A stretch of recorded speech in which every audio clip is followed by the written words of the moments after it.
ASMT new Anglican senate இந்திய பிரதமர் பேராயர் டாக்டர் ஜெய்சிங் அவர்களிடம் தேசிய கொடியை வழங்கினார் வேலூர் இப்ராஹிம்.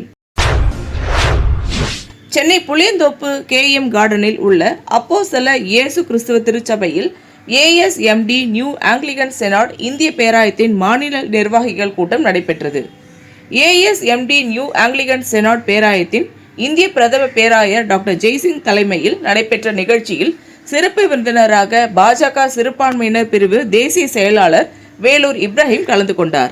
மேலும் இந்த நிகழ்ச்சியில் ஏஎஸ்எம்டி நியூ ஆங்கிலிகன் செனாட் பேராயத்தின் மாநில தலைவர் பேராயர் எபினேசர் இன்பநாதன், மாநில பொதுச் செயலாளர் பேராயர் டேனியல் சக்கரவர்த்தி, மாநில பொருளாளர் கெனான் ஜேம்ஸ், மாநில ஒருங்கிணைப்பாளர் பேராயர் ரவி ராபர்ட், மாநில துணைத் தலைவர் பேராயர் வின்சென்ட், சென்னை மண்டல தலைவர் பேராயர் கே ப ரமேஷ், சென்னை மண்டல செயலாளர் பேராயர் இன்பராஜ், சென்னை மண்டல துணை செயலாளர் பேராயர் பால் செல்வன், சென்னை மண்டல ஒருங்கிணைப்பாளர் பேராயர் இஸ்ரவேல் கார்த்திக், திருவள்ளூர் மாவட்ட ஒருங்கிணைப்பாளர் பேராயர் ஞானசுந்தரம், மயிலாடுதுறை மாவட்ட பேராயர் புகழேந்தி மற்றும் தேசிய பொறுப்பாளர்கள், மாநில பொறுப்பாளர்கள், சென்னை மண்டல பொறுப்பாளர்கள், செங்கல்பட்டு, காஞ்சிபுரம், திருவள்ளூர் மாவட்ட பொறுப்பாளர்கள், பேராயர்கள், ஆயர்கள், போதகர்கள் பலர் கலந்து கொண்டனர்.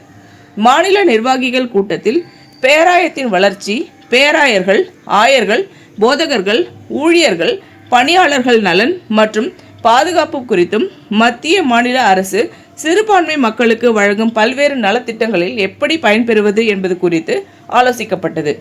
வருகின்ற ஆகஸ்ட் 15 இந்திய சுதந்திர தினத்தன்று நமது பேராயத்தில் உள்ள அனைத்து திருச்சபைகளிலும் இந்திய தேசிய கொடியேற்றி சுதந்திர போராட்ட வீரர்களின் தியாகத்தை நினைவு கூற வேண்டும் என கூட்டத்தில் கலந்து கொண்ட பேராயர்கள், ஆயர்கள், திருச்சபை போதகர்களிடம் பிரதம பேராயர் ஜெய்சிங் வலியுறுத்தினார். மீண்டும் 3வது முறையாக மத்தியில் ஆட்சி பிடித்திருக்கும் பாஜக அரசிற்கும் இந்திய பிரதமர் இரும்பு மனிதர் நரேந்திர மோடி அவர்களுக்கும் நமது பேராயத்தின் சார்பில் வாழ்த்துக்கள் தெரிவித்தார். ஏஎஸ்எம்டி நியூ ஆங்கிலிகன் செனாட் பேராயத்தில் உள்ள அனைத்து திருச்சபைகளிலும் தேசிய கொடி ஏற்று வலியுறுத்தி ஏஎஸ்எம்டி நியூ ஆங்கிலிகன் செனாட் பேராயத்தின் இந்திய பிரதம பேராயர் டாக்டர் ஜெய்சிங் அவர்களிடம் பாஜக சிறுபான்மையினர் பிரிவு தேசிய செயலாளர் வேலூர் இப்ராஹிம் இந்திய தேசிய கொடியை வழங்கினார். அதைத் தொடர்ந்து அப்போஸ்தல இயேசு கிறிஸ்துவ திருச்சபையில் பாஜக சிறுபான்மையினர் பிரிவு தேசிய செயலாளர் வேலூர் இப்ராஹிம் தேசிய கொடியை ஏற்றி வைத்தார்.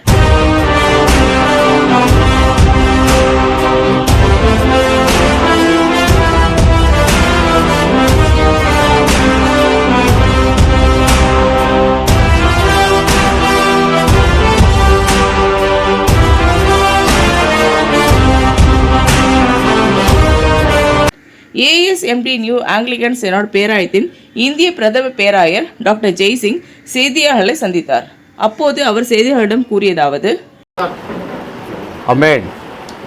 ஏஎஸ்எம்டி நியூ ஆங்கிலிகன் செனாட் எலும்பி பிரகாசி மிஷனரி பேராயத்தின் கடந்த 29ஆம் தேதி ஓட்டலில் நடைபெற்ற கான்ஃபரன்ஸ் கூட்டம் நடைபெற்றது. தேசிய அளவும் மாநில அளவும் மாவட்ட மண்டல வாரியமாக பொறுப்பாளர்கள் நியமிக்கப்பட்டார்கள். உங்கள் முன்னதாக அது இன்று அறிவிக்கப்பட்டது. அதை உங்கள் கையில் நாங்கள் கொடுப்போம். ஏன் இந்த ஒரு சிறப்பு கூடுகை, ஏன் இந்த பத்திரிகையாளர் சந்திப்பு என்பதற்கு விளக்கமாக உரையாக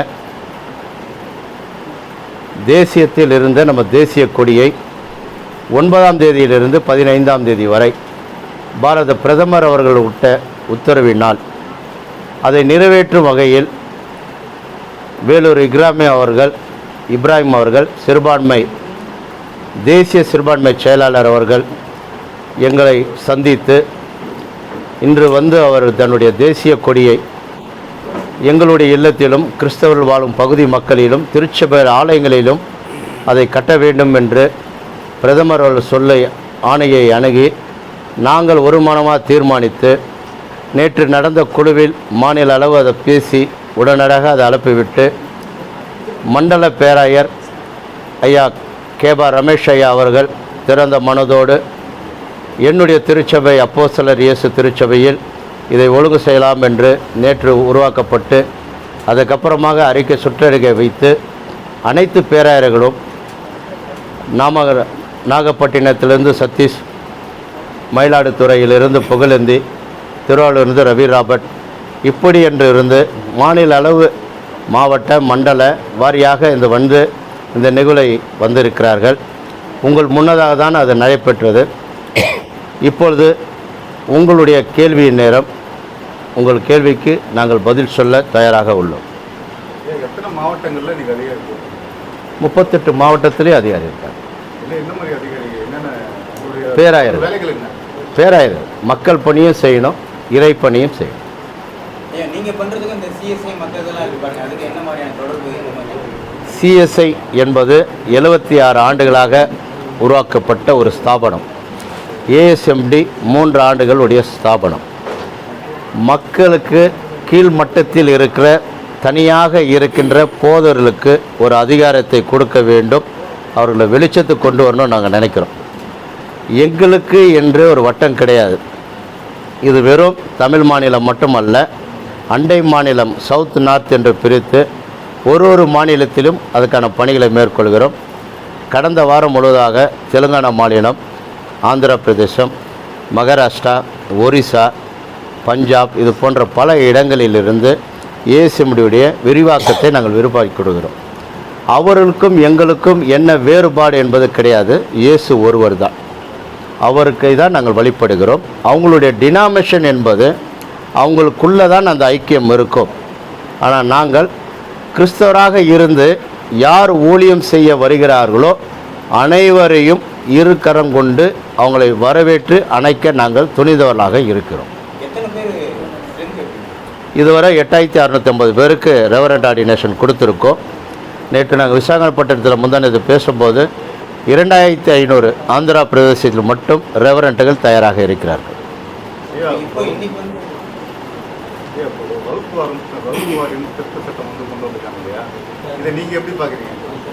எந்த வகுப்பு? அதான் எந்த வகுப்பு? இஸ்லாமியர்களுக்கா கிறிஸ்தவர்களுக்கா? இல்லை அதான் கேட்குறேன், கிறிஸ்தவர்களுக்கா இஸ்லாமியர்களுக்கு? இல்லை மொத்தமாக வரல சார். கிறிஸ்தவர்களுக்கு என்று துணையாக இருக்கிற மத்திய அரசாக நாங்கள் கருதுகிறோம். இப்போ போன இஸ்லாமியர்கிட்ட கேட்டிருந்தீங்கன்னா அதுக்கான பதில் அவர் சொல்லியிருப்பார். எந்த ஒற்றுமை?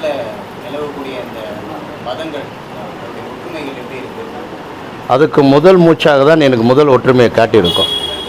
தமிழகத்தில் மட்டுமல்ல, இந்தியனாக இருக்கிற அனைவருக்கும் ஒற்றுமை இருக்க வேண்டும் என்றதுனால தான் நான் இந்தியன் என்கின்ற தைரியத்தில் பேசிக்கொண்டிருக்கேன். ஒரு காவி அந்த மாதிரியான ஒரு இந்தியங்கிற மாதிரியான ஒரு நிலையில நீங்க இப்போ நிறைய குரல் கொடுக்குறீங்க. அப்படி என்ன பண்ணாரு பிரதமர் மோடி? அழகா சொல்றேன். காணாமல் இருந்த எங்களை காணா தேசத்துக்கு அழைத்து வந்தது ஒரு பாரத பிரதமர் தான். எங்களுக்கு ஒரு நல்ல நம்பிக்கை கொடுத்து 21ஆம் ஆண்டு துணிச்சலாக போய் கேட்டோம். நீங்கள் இவ்வளோ நாளாக தனுஷ்கோடி என்கின்ற ஒரு ஆதித்தனர் இருந்தார். அவர் எம்பி. அவர் மட்டும்தான் பாராளுமன்றத்தில் காங்கிரஸ் பீரியட் இருக்கும்போது கிறிஸ்மஸை கேக் வெட்டி கொண்டாடுவாங்க. அது காங்கிரஸ் கவர்மெண்ட் பண்ணலை, கவர்மெண்ட் ஆஃப் இந்தியா பண்ணலை. முன்மொழியாக நாங்கள் போய் பேசினோம். 21ஆம் ஆண்டு நாங்கள் செய்தோம். 22ஆம் ஆண்டு மத்திய இணையமைச்சர் ஜான் பர்லா அவர்களுடைய தலைமையில் பாரத பிரதமர் முன்னணியில் அவர் சொல்லப்பட்டு அரசாங்கத்தால் செய்யப்பட்ட முதல் கிறிஸ்மஸ் விழா 22ஆம் ஆண்டு. 23ஆம் ஆண்டு டிசம்பர் 25ஆம் தேதி மாலை பேராயர்களை அழைத்து பாரத பிரதமர் அவர்கள் விருந்து ஒன்று கொடுத்தார். அதில் எப்படின்னா தடையும் கிடையாது, கட்டளை கிடையாது, நீங்கள் அமைதியாக இருக்கணும்னு கிடையாது, முழு சுதந்திரமாக கொடுத்து தேவனுடைய செய்தியை ஒரு பிஷப் பேசினார். அந்த தேவனுடைய செய்தியை அவர் கேட்டிருந்தார். ஆமேன் என்று சொன்னார், அல்லேலூயா என்று பாரத பிரதமர் சொன்னார். அதுக்கு அடுத்ததாக அவர் எழுந்து பேசுகிறார். நானும் ஒரு கிறிஸ்தவனுடைய பள்ளியில் இருந்து பயின்று வந்தவன் தான். கிறிஸ்தவர்கள் பொதுமக்களுக்கு சேவை செய்கிறவர்கள். கிறிஸ்தவர்கள் என்றாவே அவர்கள் போதிப்பவர்கள் மட்டுமல்ல, உலக அளவில் உள்ள மக்களுக்கு சேவை செய்வார்கள் என்று மிக அருமையான எங்களுக்கு ஒரு நல்ல ஒரு பட்டத்தை கொடுத்தார் பாரத பிரதமர். அதுதான் எங்களை ஊக்குவித்தது. உங்களுக்கான கோரிக்கை என்ன மாதிரி இருக்கு? ஏன்னா என்னதான் இங்க இருக்கிற அரசு சொன்னாலும் மத்திய அரசும் தடை செய்யணும். இந்த பேர் போட்டாதான் ஒரு கோரிக்கை இங்கிருந்து நிறைவேறும். அப்படி பட்சத்துல நீங்க உங்களுக்கான கோரிக்கை என்னவா இருக்கு? எங்களுக்கு கோரிக்கை என்றது போதர்களுக்கு ஒரு நல வாரியம் வேண்டும். தமிழகத்தில் போதருக்கு நல வாரியம் கிடையாது. பத்திரிகையாளராக இருக்கிற உங்களுக்கு எந்த அளவு ஒரு வாரியம் இருக்குன்னு உங்களுக்கு தெரியும். அதை விட மோசமான ஒரு வாரியம் தான் இங்கே நடந்துகிட்ருக்கு. இப்போ நீங்கள் சொன்னீங்க சிஎஸ்ஐ, ஆர்எஸ்எஸ், லுத்ரன், இஎஸ்ஐ இப்பேற்பட்ட ஸ்தாபனங்களுக்கு தான் தமிழக அரசு துணை போகிறது. அவர்களுக்காக உருவாக்கப்பட்டது தான் உபதேசியர் பணியாளர் என்கின்ற நலவாரியம். எங்களைப் போல இது பின்னாடி இருக்கின்ற இன்னும் 1,00,000 போதர்கள் ஊழியம் செய்வர்களுக்கு எந்த பலனும் எந்த ஒரு நன்மையும் இந்த தமிழ்நாடு அரசு வைத்திருக்கின்ற பிற்பட்ட பட்டியல் ஒதுக்கி இருக்கின்ற நலவாரியம் பிரயோஜனம் இல்லை என்று தைரியமாக மாண்புமிகு தமிழக முதல்வர்களுக்கு கடிதம் அனுப்பியுள்ளேன். சார், இப்போ பெரிய கோவில் ஒன்று கட்டப்படுதுன்னு சொன்னீங்க, உலகத்திலே பெரிய கோவில், அதோட ஒர்க் எப்படி போயிட்டு இருக்கு? அதுக்கான முயற்சிகள் இருக்குது. அதுக்கு அழகான ஒரு அறிக்கை வெளியிடும். நான் உங்களுக்கு அன்றைக்கே சொன்னேன், உங்கள் முன்னணியில் பத்திரம் வந்தவுடன், ஏன்னா இங்கே இருக்கிறவங்களுக்கே தெரியாது அது எந்த இடம்னு தெரியாது, என்னன்னு தெரியாது. ஏன்னா இப்போ நம்ம சொல்லிட்டோன்னா அடுத்த நிமிஷமே இன்னொருத்தவங்க போய் நிற்பான். அதனால் ஆங்கிலிக்கன் பிரிட்டிஷ் காலத்தின் கம்பெனி ஆக்டில் பதிவு செய்யப்பட்டது 1928. அந்த 1928 போல் 2028 செப்டம்பர் 1ஆம் தேதி அதுக்கான பணி துவங்கப்படும்.